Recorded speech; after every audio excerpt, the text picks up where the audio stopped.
एजुकेलर में आप सभी का स्वागत है। ट्वेल्थ कॉमर्स वाणिज्य सब्जेक्ट हमारा अकाउंटेंसी लेखा शास्त्र। और लेखा शास्त्र में हमारा चैप्टर जो चल रहा है चैप्टर 3, साझेदारी फर्म का पुनर्गठन, साझेदार का प्रवेश, एडमिशन ऑफ न्यू पार्टनर। और इस चैप्टर पर ये जो वीडियो है पार्ट नंबर 14। और इस वीडियो में हम इस पार्ट 14 में हम जो क्वेश्चन देखेंगे, क्वेश्चन नंबर 14 एनसीईआरटी की बुक से, page number 170, not for profit organisation and partnership account, book हमारा वॉल्यूम फर्स्ट। ठीक है, तो इस सवाल में किस टॉपिक को कवर किया गया है? इस सवाल में ख्याति का मूल्यांकन अधिलाभ विधि कवर किया गया है। हमने जो पिछला सवाल जो क्वेश्चन नंबर 13 था उसमें हमारा ख्याति का मूल्यांकन औसत लाभ विधि से किया गया था। इसमें ख्याति का मूल्यांकन जो है वो अधिलाभ विधि से किया जाएगा। तो देखिएगा, ठीक है। तो थोड़ा सा पहले हम सवाल को प्रारंभ करने से पहले थोड़ा सा हम अधिलाभ को समझते हैं कि अधिलाभ होता क्या है। तो क्या होता है कि कोई व्यापार जब चलता है तो उस व्यापार का एक सामान्य लाभ, मतलब कि हम जब बाजार में देखते हैं कि दुकानें हैं, तो दुकान जो होते हैं जैसे किराना दुकान है या किसी भी प्रकार का दुकान है, जब हम चलाते हैं उसको तो उसमें क्या होता है कि एक सामान्य प्रतिफल, मतलब सामान्य प्रॉफिट, लाभ होने का रहता है कि हमको इतना लाभ होगा। जब हम व्यवसाय इस तरह का चलाएंगे तो इतना हमको लाभ होगा।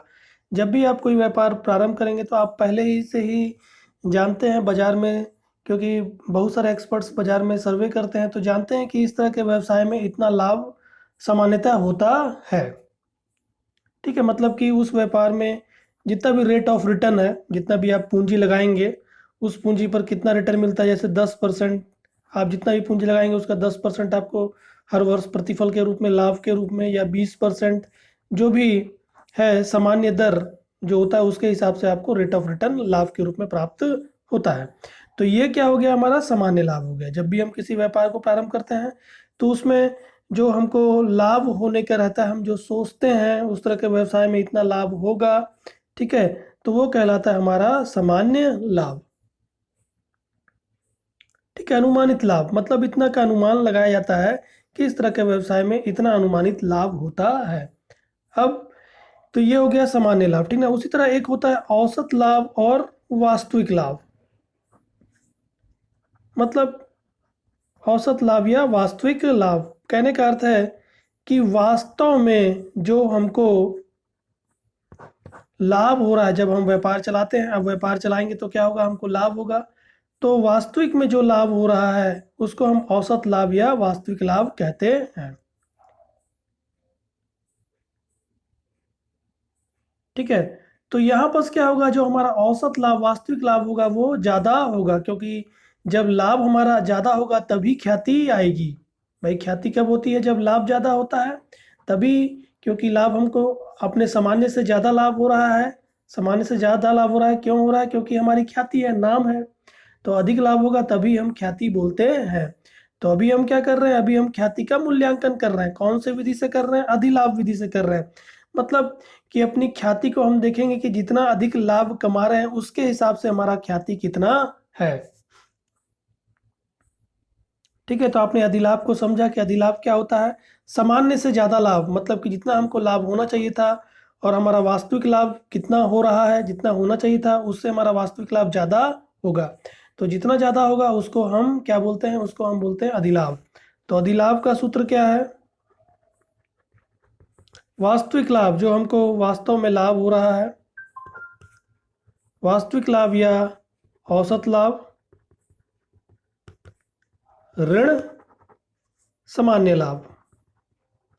सवाल में आपको दिया रहेगा वास्तविक लाभ, नहीं दिया रहेगा तो निकालने को बोलेगा आपको, उसके लिए जानकारियां दे दी जाएंगी। आपको औसत लाभ निकालना होगा और सवाल में आपको सामान्य लाभ भी निकालने को कहेगा तो सामान्य लाभ भी आपको निकालना होगा। कभी कभी सवाल में दोनों ही दे दिया जाता है, नहीं दिया रहता है तो फिर हमको गणना करना पड़ता है, उसमें जानकारियाँ दी रहती हैं। ठीक है, तो अधिलाभ कैसे निकाला जाता है? वास्तविक लाभ में जब हम सामान्य लाभ घटा देते हैं तो हमारा अधिलाभ निकल कर आता है। तो मैं आपको अभी यहाँ पर अधिलाभ बता रहा था। अब हम इसको देखते हैं कि हम अधिलाभ विधि में किस तरह ख्याति गणना करते हैं। ठीक है, तो आप देखिएगा थोड़ा सा इसका सूत्र क्या है कि हमको किस तरह गणना करना है। तो अधिलाभ विधि में क्या होता है कि आपको किन किन चीज़ों की आवश्यकता पड़ती है। हमको अधिलाभ विधि में वास्तविक लाभ या औसत लाभ की आवश्यकता पड़ती है। सवाल में हमको पहले से निकाल कर भी दिया रह सकता है या तो हमको गणना करने को भी कह सकता है। तो हमको पहले से निकाल कर दिया रहेगा तो गणना नहीं करना होगा। अगर गणना करने को कह रहा होगा तो हमको औसत लाभ गणना कर, मैंने आपको औसत लाभ निकालने को बताया है। जो क्वेश्चन नंबर हमारा जो 13 था उसमें हमने औसत लाभ निकालने का सीखा। उसी तरह हम औसत लाभ यहाँ भी निकालेंगे, जानकारियाँ दी रहेगी सवाल में।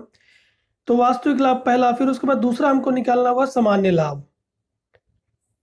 ठीक है, सामान्य लाभ निकालना होगा। इसके लिए आपको सवाल में उसका दर दिया रहेगा 10%, 20%, मतलब कि आप जितना पूंजी लगाते हैं, जितना आप पूंजी लगाते हैं उसका 10% क्या है इसका सामान्य लाभ, या 20% इसका सामान्य लाभ है। तो वहां पर हमको सामान्य लाभ की गणना करना होगा। ठीक है, सामान्य लाभ का दर या प्रत्याय लाभ का दर आपको दिया रहेगा। फिर उसके बाद तीसरा हमको चाहिए क्रय वर्ष। आपने पिछले सवाल में भी क्रय वर्ष देखा है, तो अब यहाँ भी आपको क्रय वर्ष देखने को मिलेगा। ठीक है, तो ये हमको इन चीज़ों की हमको आवश्यकता होगी। अब सवाल में आपको ये दिया रहेगा, नहीं दिया रहेगा तो आपको गणना करने को बोलेगा। तो हम गणना करेंगे। अब किस तरह गणना करेंगे ये देखिएगा। पहले औसत लाभ की गणना करेंगे। औसत लाभ आपको पहले मैंने बताया हुआ है कि किस तरह औसत लाभ निकाला जाता है। उसी सूत्र को लगाकर हम औसत लाभ निकालेंगे। ठीक है, फिर उसके बाद हम निकालेंगे सामान्य लाभ। सामान्य लाभ निकालने का सूत्र क्या है? जितना पूंजी लगाया गया है, फर्म की पूंजी, मतलब जितना पूंजी लगाया गया है उस पर प्रतिफल की सामान्य दर, जो सामान्य दर है उस पूंजी पर सामान्य दर हम लगा देंगे। 10%, 20%, जितना भी सवाल बोल रहा है 5% वो लगा दिया जाएगा। तो सूत्र है फर्म की पूंजी गुणित प्रतिफल की सामान्य दर बटे 100। इस सूत्र में लगाकर हम सामान्य लाभ निकालेंगे। ठीक है, अब हमारा औसत लाभ निकल गया और सामान्य लाभ भी निकल गया। अब औसत लाभ में, वास्तविक लाभ में हम सामान्य लाभ को घटा देंगे, क्योंकि वास्तविक लाभ हमारा ज़्यादा होगा तभी ख्याति होगी। तो औसत लाभ निकल गया, सामान्य लाभ निकल गया। अब निकालेंगे अधिलाभ। अधिलाभ किस तरह निकालेंगे? वास्तविक लाभ या औसत लाभ में हम सामान्य लाभ को घटा देंगे। तो हमारा अधिलाभ, अधिलाभ मतलब अधिक लाभ हमारा निकल जाएगा। फिर उस अधिलाभ को क्रय वर्ष से गुणा कर देंगे ख्याति निकालने के लिए। ख्याति बराबर अधिलाभ गुणित क्रय वर्ष। पिछला जो था उसमें मैंने आपको क्या बताया था? औसत लाभ गुणित क्रय वर्ष। यहाँ पर क्या अधिलाभ विधि थी, अधिलाभ गुणित क्रय वर्ष हमको करना होगा। तो इस तरह हमको स्टेप वाइज चलना होगा। पहले औसत लाभ, फिर सामान्य लाभ, फिर अधिलाभ, फिर ख्याति। यहाँ हमको ख्याति निकालना था, ख्याति हमारा निकल जाएगा। तो मैंने आपको इसको सूत्र वाइज समझाया। अब आइए हम इस सवाल को हल करते हैं। क्वेश्चन नंबर 14 जो था उसको हम अधिलाभ विधि से हल करते हैं। तो देखिएगा क्वेश्चन नंबर 14, व्यवसाय में विनियोजित पूंजी, मतलब कि व्यवसाय में कितना पैसा पूंजी के रूप में लगा हुआ है? 2 लाख रुपए। व्यवसाय में विनियोजित पूंजी 2 लाख रुपए है। फर्म की पूंजी पर जो ये 2 लाख रुपए है, फर्म की पूंजी पर प्रत्याय की दर, मतलब प्रतिफल की दर 15% है। मतलब इस तरह के व्यापार में जब आप पूंजी लगाएंगे तो आपका 15% प्रतिफल के रूप में हर वर्ष आपको प्राप्त होता रहेगा लाभ के रूप में। इतना हमने अनुमानित किया है। ठीक है, तो ये क्या हो गया? सामान्य लाभ हो गया। ये क्या हो गया? सामान्य लाभ। इस तरह के व्यवसाय में इतना लाभ होता है। तो प्रत्याय की दर 15%। आगे लिखा है वर्ष 2016-17। वर्ष 2016-17 के दौरान फर्म में 48,000 का लाभ अर्जित किया। आप देखेंगे यहाँ पर आपको यहाँ पर कैलकुलेट करके बता दिया है। ये कौन सा लाभ है? ये हमारा वास्तविक लाभ है। इतना कमा रही है वर्ष, इतना कमा रही है हमारा फर्म। वर्ष 2016-17 के दौरान फर्म में 48,000 का लाभ अर्जित किया। तो ये वास्तविक लाभ है। हम सोच रहे थे, अनुमानित हमने 15% किया है। 2 लाख का जब आप 15% निकालेंगे तो कितना आएगा? 30,000 रुपये आएगा। 2 लाख का 15% 30,000। 30,000 अनुमानित है, मगर लाभ कितना हो रहा है? 48,000 हो जा रहा है। वास्तविक लाभ हमारा 48,000 है। हमने सोचा 30,000 था मगर कमा 48,000 रहे हैं। मतलब कि 18,000 रुपये ज़्यादा कमा रहे हैं। ये 18,000 रुपये क्या है? ये 18,000 रुपये अधिलाभ है। ठीक है। ख्याति की गणना अधिलाभ के 3 वर्षों के क्रय के आधार पर करें। कह रहा है ख्याति की गणना करें अधिलाभ विधि से, और अधिलाभ के 3 वर्षों मतलब अधिलाभ जो निकलेगा उसके 3 क्रय वर्षों से गुणा करके हमको क्या करना है? ख्याति निकालना है। ख्याति की गणना अधिलाभ के 3 वर्षों के क्रय के आधार पर करें। ठीक, तो हमने सवाल देखा। आइए अब हम इसको हल करते हैं अधिलाभ विधि से। ठीक है, तो इसका हल देखिएगा आप। ख्याति की गणना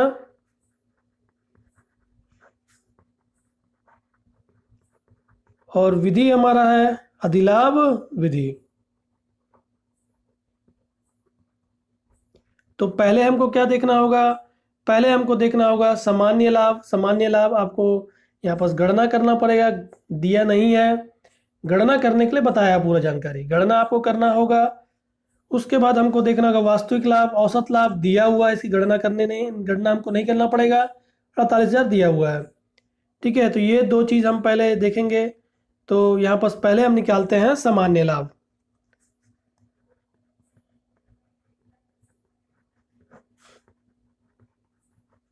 तो सामान्य लाभ का मैंने आपको बताया है।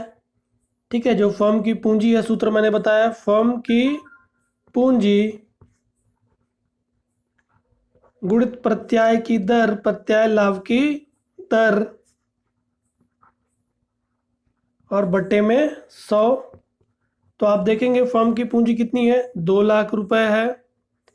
प्रत्याय की दर कितना है? यानी लाभ अनुमानित दर 15%। तो 2 लाख गुणित 15/100। तो इस तरह हमारा हो जाता है 30,000 रुपये। मतलब कि इसका सामान्य लाभ जो है वो 30,000 का है। 30,000 रुपये इस तरह के व्यवसाय जो है वो 30,000 रुपये सामान्यतः कमाते हैं। अब इसका वास्तविक लाभ आपको सवाल में बताया हुआ है। वास्तविक लाभ सवाल में बताया हुआ है 48,000 रुपये। ये हमारा वास्तविक लाभ है।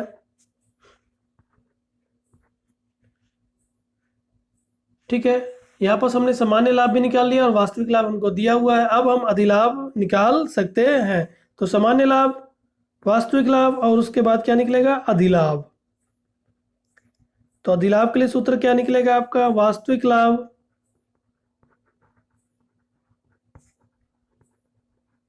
ऋण सामान्य लाभ।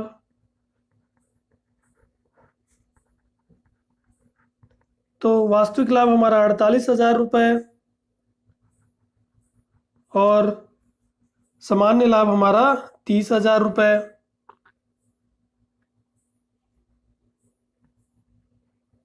48,000 में 30,000 गया तो यहाँ पर बचता है 18,000 रुपये। यही हमारा जो 18,000 है ये क्या है? अधिलाभ है। अधिक लाभ हो रहा है 18,000 रुपये। 30,000 सोचा था मगर 48,000, 18 रुपये ज़्यादा आ गया, ज़्यादा आ रहा है हर वर्ष। तो 18,000 रुपये क्या है? अधिलाभ है। अब अधिलाभ के द्वारा हम ख्याति निकालेंगे। तो हमको निकालना था ख्याति, हम पहुंच गए हैं ख्याति तक। ख्याति और अधिलाभ विधि में ख्याति कैसे निकलेगा? अधिलाभ गुणित क्रय वर्ष। सवाल में आपको क्रय वर्ष दिया हुआ है 3 वर्ष। अधिलाभ के 3 वर्षों के क्रय के बराबर। ठीक है, तो अधिलाभ हमारा निकला 18,000 रुपये। 18,000 को 3 से गुणा करेंगे तो आ जाएगा हमारा 3 शून्य शून्य, फिर 3 शून्य शून्य, फिर 3 शून्य शून्य, फिर 3 अट्ठे 24 की 4, 2 हासिल, 3 एकम 3 और 3 2 5, 54,000 रुपये हमारा आता है। यही हमारा उत्तर है, ख्याति है 54,000 रुपये। ठीक है, तो हमने यहाँ पर अधिलाभ विधि से इस प्रश्न था उसको हल किया, ख्याति की गणना की। तो आशा करता हूँ आपको ये जो प्रश्न था, जो हमारा अधिलाभ विधि था, वो समझ आया होगा। तो आज के लिए इतना ही, धन्यवाद। आगे भी जो इसके सवाल है मैं उसके लिए वीडियो लाता रहूँगा। तो यदि मेरे चैनल को अभी तक सब्सक्राइब नहीं किया है तो प्लीज़ चैनल को सब्सक्राइब कर लें, नोटिफिकेशन बेल को भी प्रेस कर लें और वीडियो को प्लीज़ लाइक और शेयर करना ना भूलें। आज के लिए इतना ही, धन्यवाद।